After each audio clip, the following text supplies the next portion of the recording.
Subscribe now and press the bell icon. Never miss an update. झंडा आस्था का स्वरूप है और डंडा व्यवस्था का स्वरूप है। ये दोनों साथ। झंडा कितने महान हो, कितने पूज्य हो, डंडा न लगा हो, आकाश में लहरा ही नहीं सकता। जनक जी ने सोचा कि डंडा खड़ा हो जाए तो झंडा अभी लहरा जाए। तो डंडा खड़ा हो कैसे का, दो चार क्रोध की बातें करो, अभी डंडा खड़ा हो जाए। तो जनक जी बोध में रहते हैं, लेकिन ऐसे बोले जैसे क्रोध में बोल रहे हो। बोले वचन रोष जनु साने, और बोले क्या, अब जन को माखे भटमाने, कोई अभिमान न करे कि हम वीर हैं।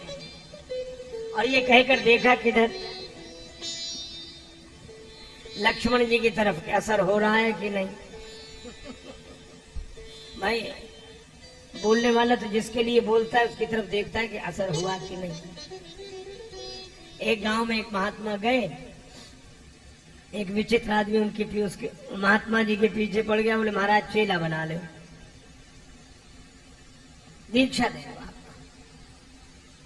समझाया संत ने कि चलो भगवान का नाम लिया करो, दीक्षा हो गई। दीक्षा शिष्य बनते ही बोला कि अब हम शिष्य हैं तो हमको कुछ सुनाओ। तो गुरु जी ने कहा कि बेटा राम राम किया करा। अरे कहा ये तो साधारण बात है, ऊंची बात। तो गुरु जी ने कहा कि रामायण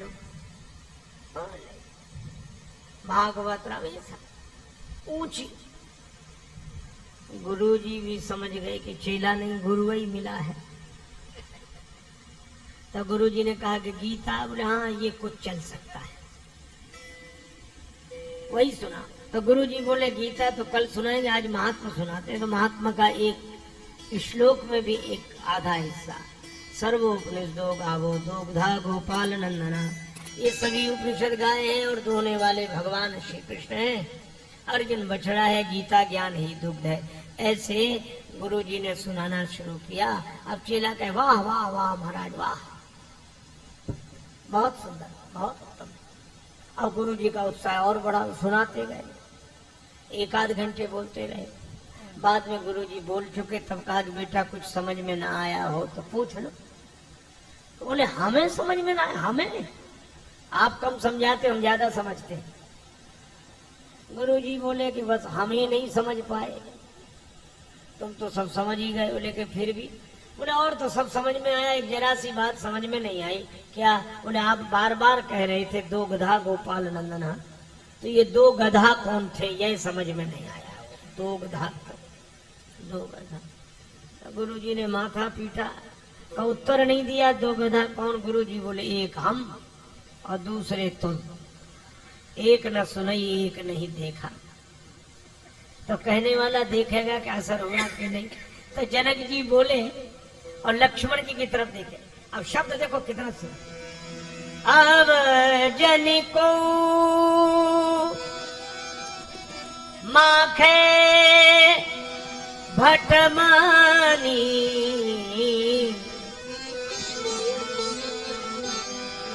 माखे माखे माने अभिमान न करे।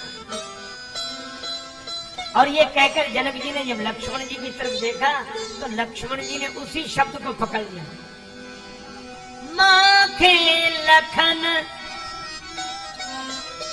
कुटिल भई भोए, रद पुट फरकत नयन सोए।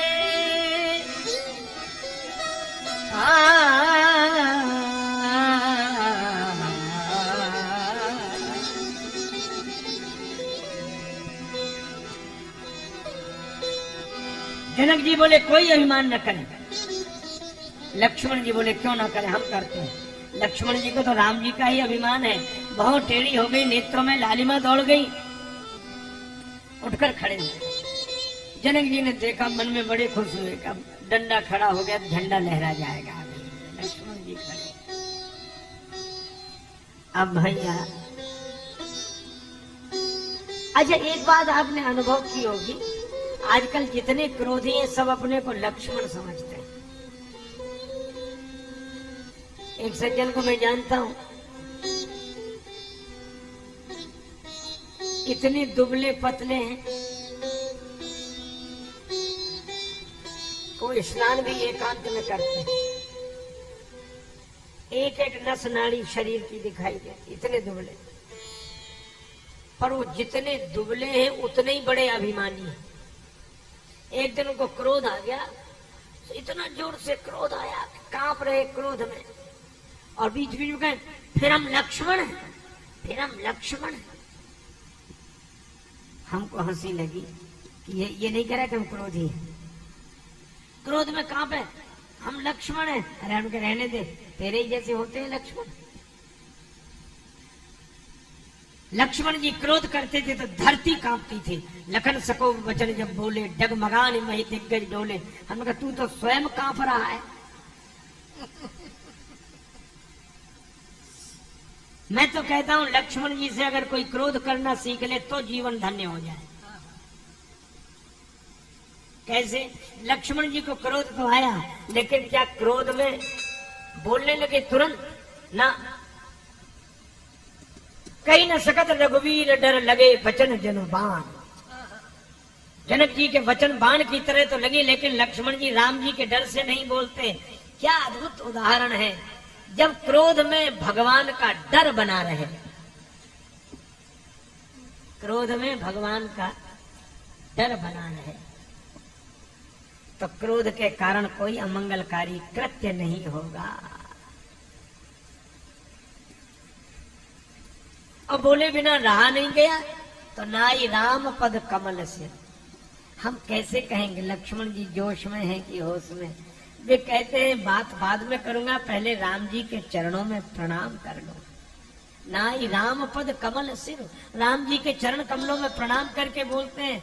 आज तक किसी ने क्रोध में कहा कि पहले भगवान के मंदिर में प्रणाम कर आए फिर तुमसे बात करें? यह लक्ष्मण। और बोले क्या? कही जनक जस अनुचित बानी, कही जनक जस अनुचित बानी, कही जनक जस अनुचित बानी।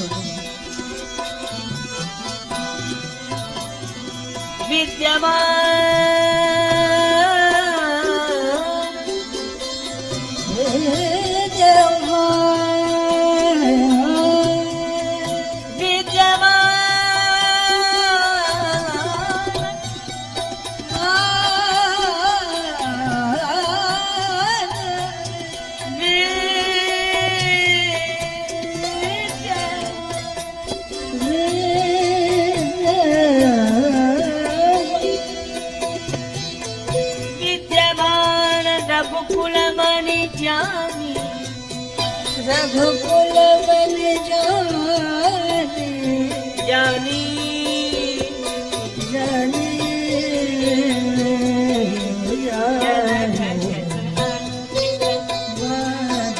कहीं जनक जस अनुचित, जस अनुचित जस। रघुवंशी वीरों में जहाँ कोई एक बैठा हो ऐसी बात कोई नहीं बोलता। इस जनक ने ऐसी अनुचित बात कही है। किसने? लक्ष्मण जी का। लक्ष्मण, आप कहते हैं कि जनक जी ने अनुचित बात कही है, तो आपने कौन सी उचित बात कही है? जनक जी ज्ञान वृद्ध हैं, वयोवृद्ध हैं, आप बालक हैं। जनक जी के वाक्य का उत्तर विश्वामित्र जी देते तो शोभा थी। आप बालक होकर कैसे बोल रहे हैं? लक्ष्मण जी ने कहा कि यहाँ बड़े और बालक की बात नहीं है, वृद्ध और बालक का प्रश्न नहीं है, यहाँ मेरी ही भूमिका है बोलने की। कहा क्यों? कहा यहाँ राम जी, रघुनाथ जी, रघुवीर, रघुराज नहीं बैठे। विद्यमान रघुकुल मणि जानी, यहाँ रघुवंश मणि बैठे। राम जी है रघुवंश मणि और लक्ष्मण जी ने कहा हम है फणि। शेष सहस्त्र शीश जग कारण, जो अवतर्यो भूमि भय तारण। हम शेषावतार फणि है। अरे जब मणि पर आपत्ति आवे तब भी फणि नहीं बोलेगा तो फिर कब बोलेगा? फणी को तो तब बोलना ही चाहिए जब मणि पर आपत्ति आवे। तो हमारे श्री लक्ष्मण जी ऐसे फणी हैं कि वैसे तो ये कुछ नहीं बोलते, लेकिन अगर राम रूपी मणि पर आपत्ति आवे तो ये फनी फन फुलाकर खड़ा हो जाता है। अच्छा अच्छा बोलिए, तो बोल क्या रहे हैं? लक्ष्मण जी ने कहा प्रभु अगर आपकी आज्ञा मिल जाए, जो राउर अनुशासन पावो, जो राउर अनुशासन पावो, जो राउर अनुशासन पावो, जो राउर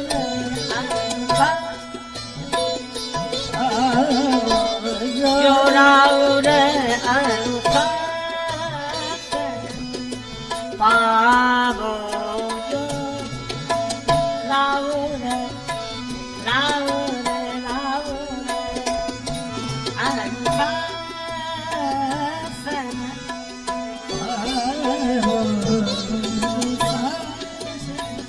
कंदुकैव ब्रह्मांड उठाओ, अनुशासन पावो, जो राउर अनुशासन पावो, जो राउर जो राउर अनुशासन पावो, कंदुकैव ब्रह्मांड जो राउर अनुशासन पावो, जो राउर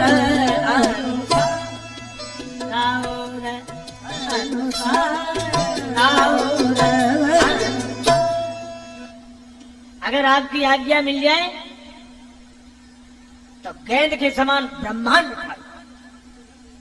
और लक्ष्मण जी ने जो कहा कि गेंद के समान ब्रह्मांड उठा लो, तो सभा में बैठे राजा कांप गए। एक राजा ने बगल वाले राजा से कहा कि सुन रहे हो? दूसरा बोले क्या? अब तो ब्रह्मांड ही उठ रहा है, तो अपना क्या होगा? तीसरा राजा बोला ब्रह्मांड में कौन अपन अकेले ही उठेंगे, जो सबका होगा सो अपना होगा। चौथा राजा बोला कि हमने तो पहले ही कही थी कि घर चलो। जनक जी भी कह रहे थे तजवास निज निज गृह जाओ, हमने पहले ही कही थी घर चलो। अब यहाँ बैठे तो आ गई मुसीबत। तो पांचवा राजा बोला क्यों रे, तेरा घर कोई ब्रह्मांड से बाहर है? पहला राजा बोला यहाँ तो सब इकट्ठे हैं, तो जो होगा सबके साथ होगा। और फिर एक बात यह भी है, क्या लक्ष्मण जी उठाएंगे तो उठ जाएंगे, रखेंगे तो फिर यहाँ के आ जाएंगे। और लक्ष्मण जी बोले रखूंगा नहीं, काचे घट जीवितारो होरी, काचे घट जीव तारो होरी, काचे घट होरी, काचे घट होरी, काचे घट तारो बोली काचे घट तारो घट तारो होरी, काचे घट होरी, काचे घट सकऊं मेरू मूलक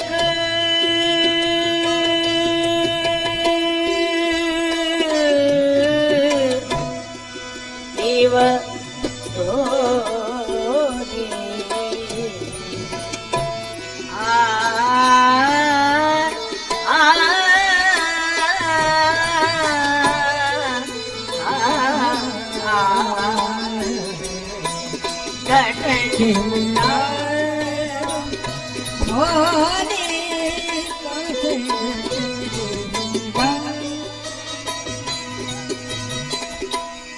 आज घट जीवितारो घट घट जीवितारो घट घट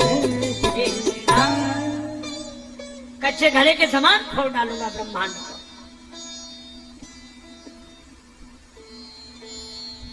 बस राजकुमार, ब्रह्मांड को ही फोड़ डालोगे तो हम सबकी क्या दशा होगी। लक्ष्मण जी बोले चिंता नहीं, क्योंकि बनाने वाले भी तो बगल में बैठे हैं। लव निमेष ब्रह्मांड निकाया, रचे व्यास अनुशासन माया। अच्छा, यह एक संकेत बड़ा सुंदर है। घड़े की तरह तो ब्रह्मांड को लक्ष्मण जी फोड़ रहे हैं, पर पके घड़े की तरह नहीं, कांचे घट जी में, कच्चे घड़े की। क्योंकि कच्चा घड़ा फूटे तो उससे कुछ बनता नहीं, और पक्का तो टूटता है, फिर उससे कुछ बनता नहीं। तो ब्रह्मांड फिर भी बनाना है। किसी ने कहा कि बात धनुष की हो रही है, आप ब्रह्मांड की बात कर रहे हैं। कुछ लोग जरा ज्यादा ही समझदार होते हैं। एक आदमी रेलगाड़ी में बैठा और अपनी गठरी सिर पर रखे। किसी ने कहा कि रेल में बैठे तो गठरी सिर पर क्यों रखे? तो कहने लगा पूरा वजन रेलगाड़ी पे नहीं, कुछ तो अपने ऊपर भी होना चाहिए। अब इससे ये पूछो कि सिर पे गठरी रख भी ले तो क्या वजन रेलगाड़ी पे नहीं है? जब लक्ष्मण जी ब्रह्मांड ही उठा रहे तो धनुष कहीं अलग रखा है? पर कहा नहीं, धनुष के बारे में बात करो। तो लक्ष्मण जी बोले सुनो,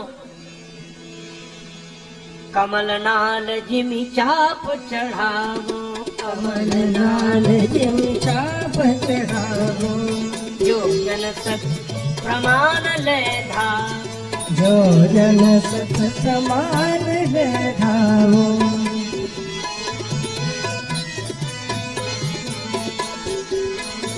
तोरो छत्रक दंड जिमि तव प्रताप बलनाथ,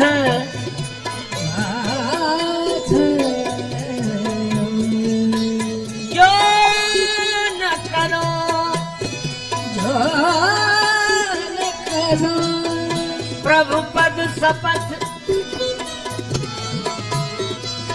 करन धरो धनु भात,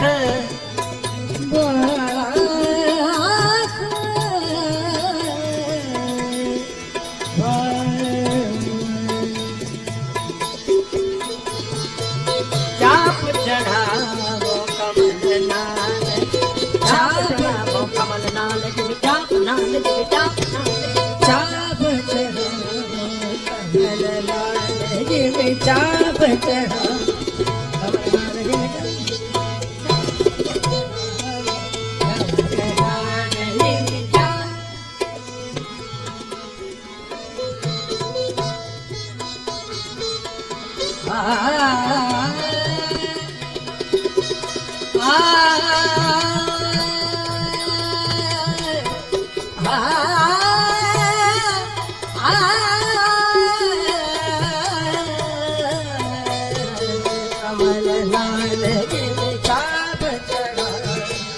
कमल नाल जिमि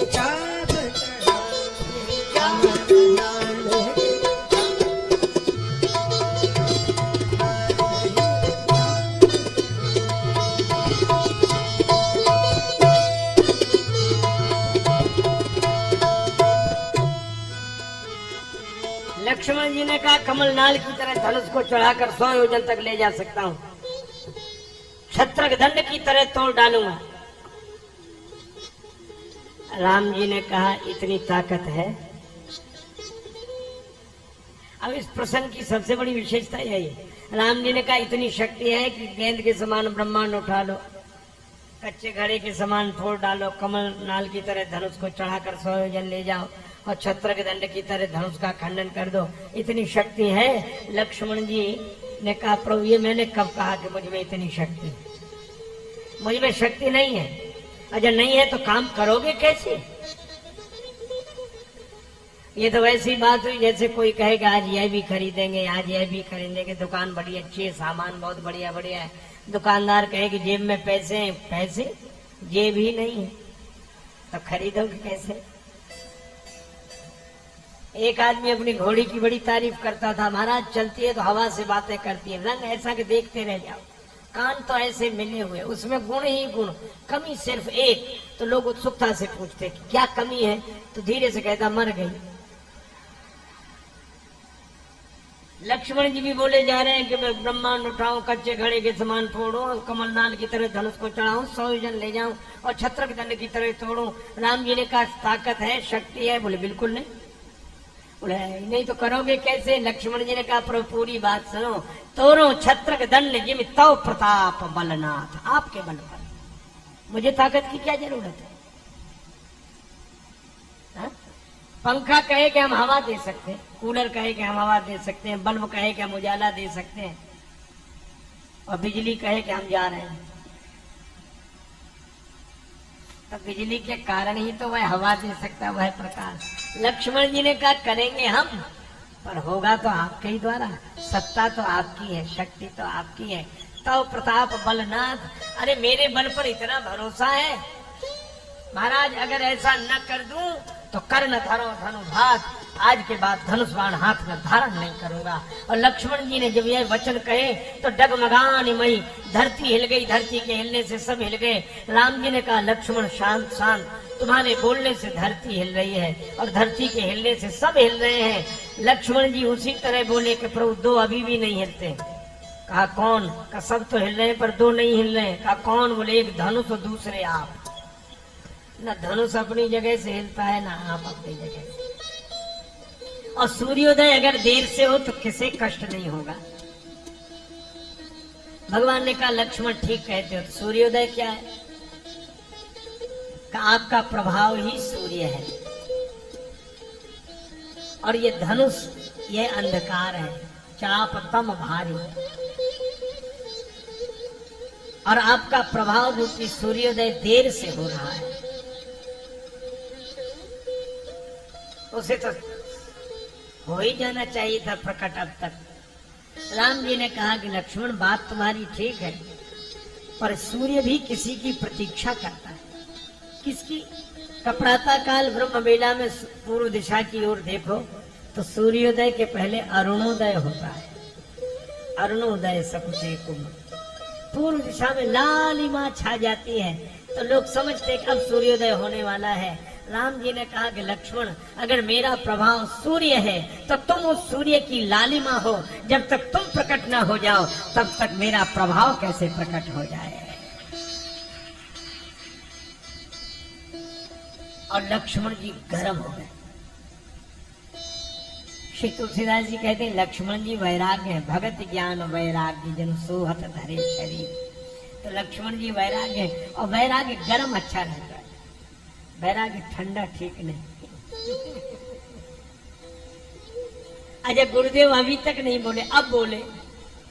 गुरुजी भी शिष्य को उपदेश तब करते हैं जब वैराग्य गर्म हो, क्योंकि है तो सही है बिन गुरु होए कि ज्ञान, पर ज्ञान की होए विराग बिन